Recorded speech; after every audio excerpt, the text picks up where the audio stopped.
अडकलेला समाज मुख्य प्रवाहामध्ये आणण्यासाठी आम्हाला संविधान दिलं की आम्ही नाकारत नाही आणि म्हणूनच आम्ही सन्मानाचं जीवन जगतो. मात्र गाव कुसाच्या पलीकड, वेशीच्या पलीकड, कधी कधी सीमेवर एकच दिवा असणारे एक जे घर होतं ते अद्यापही स्वाभिमानाच्या जीवनापासून वंचित आहे. ते घर माझ्या मांगाचं होतं हे आम्ही अजूनही स्वीकारलं नाही. मी उपवर्गीकरणाच्या लढ्यामध्ये दोन समाजामध्ये जो तेढ, तणाव आणि द्वेष आणि मत्सर वाढतो आहे त्याला कमी करण्याचं आवाहन करत असताना हे सुद्धा जबाबदारीने सांगल की मातंग समाजाच्या स्वाभिमानाच्या जगण्याला आम्ही स्वतंत्रपणे मान्य केलं पाहिजे आणि ती आमच्या संवैधानिक आमची जबाबदारी आहे. दीपक बोलताना त्याच्या डोळ्यात पाणी आलं, तो रडला अगदी निरागसपणे. मी त्याचा संघर्ष बघतोय आणि मी एक सामान्य कार्यकर्ता आहे त्याच्यासारखा, गावखेड्यातून आलेला. माझ्याकडे पाहत असताना त्यांनी सत्तेचा प्रतिनिधी म्हणून काही अपेक्षा केल्या. मी सुद्धा या संघर्ष चळवळीमध्ये त्याच्यासारखा तुमच्या भूमिका मांडणारा कार्यकर्ता आहे. म्हणून सत्तेकडे आम्ही जे मागतो, सत्तेकडे जे आम्हाला हवं आहे ते आमच्या अधिकाराचं आहे. कुणी असं समजण्याची गरज नाही की ते आम्ही भीक मागू. साहेब, या गावगाड्यामध्ये, या समाज व्यवस्थेमध्ये दीपक सांगत असताना एक गोष्ट खूप त्यांनी बांधिलकीने सांगितली. साहेब, आमचं बारसं बहुजनांचं मागाच्या डबड्याने वाचलं गेलं. साहेब, आमच्या लग्नाच्या अगोदरची हळद आणि लग्नाच्या नंतरच्या गुलण्या सुद्धा ज्या टपड्यावर सुखाने नांदल्या ते टपड आपल्या माझ्या मागाचं. आणि दुर्दैवाने आज महाराष्ट्रामध्ये जातीपातीचे स्तोम ज्या टोकाला जाऊन पोहोचले त्यामुळे माणसात माणूस राहिला नाही.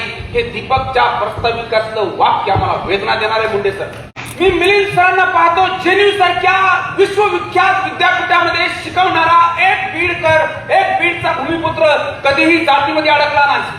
आणि म्हणून सामाजिक न्यायाच्या भूमिकेमध्ये जे विश्लेषण मिलिंद आव्हाड करतात ते केवळ भारतामध्ये चर्चिलं जात नाही, ते जागतिक पटलावर चर्चिलं जातं हे आम्ही मान्य केलं.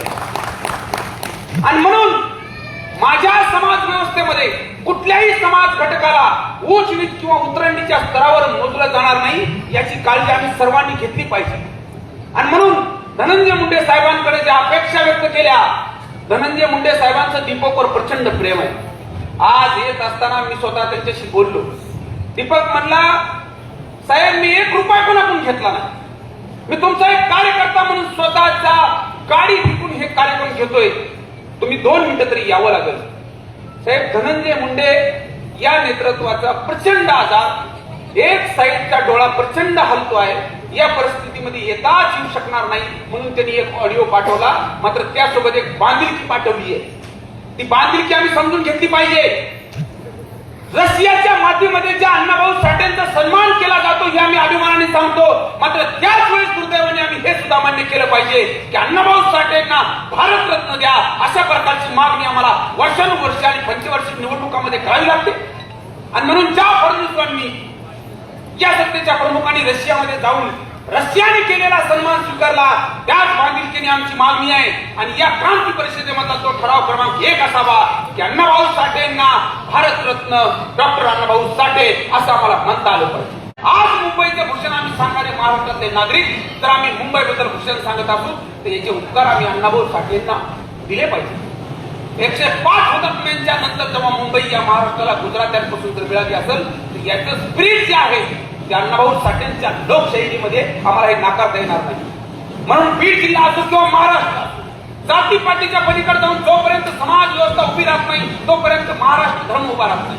साहेब, या महात्म्यांच्या फोटोच्या श्रृंखलेमध्ये सर्वात शेवटचा फोटो हा दिवंगत अजितदादा पवारांचा आहे. यशवंतराव चव्हाण यांच्या विद्यापीठामधले शेवटचे विद्यार्थी म्हणून आम्ही अजित पवारांकडे पाहतो. आणि ज्या अजित पवारांनी राष्ट्रवादीला महाराष्ट्र धर्म दिला त्या महाराष्ट्र धर्माला पायी ठेवून त्याचा सन्मान करून आम्हाला जातीपाती मधली जी दरी निर्माण झालेली आहे ती आम्हाला कमी करायची आहे. आणि ज्या अण्णाभाऊ साठेंनी बाबासाहेबांनी सांगितलेल्या लढ्यावर, बाबासाहेबांनी सांगितलेल्या मार्गावर एक लढा उभा केला, त्या अण्णाभाऊंच्या नावाने आम्ही बाबासाहेबांच्या कुठल्याही चळवळीचं, कुठल्याही तत्वाचं द्वेष मत्सर करू शकत नाही.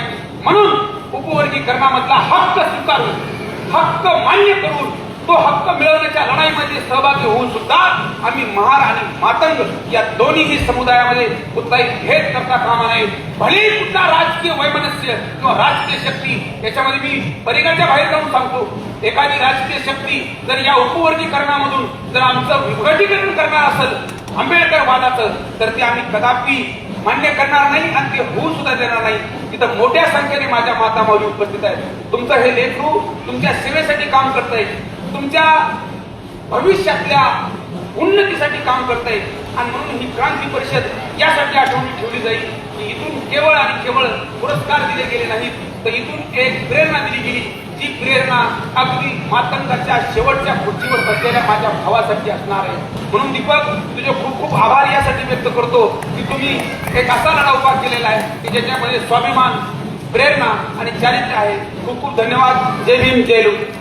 दैनिक आनंद व महाराष्ट्राची आधारशिला आयोजित मातंग क्रांती परिषद व सत्यशोधक पुरस्कार वितरण समारंभाला आज मी उपस्थित राहणार होतो, पण माझ्या थोड्याशा आजारपणामुळे आज या कार्यक्रमाला उपस्थित राहू शकत नाही.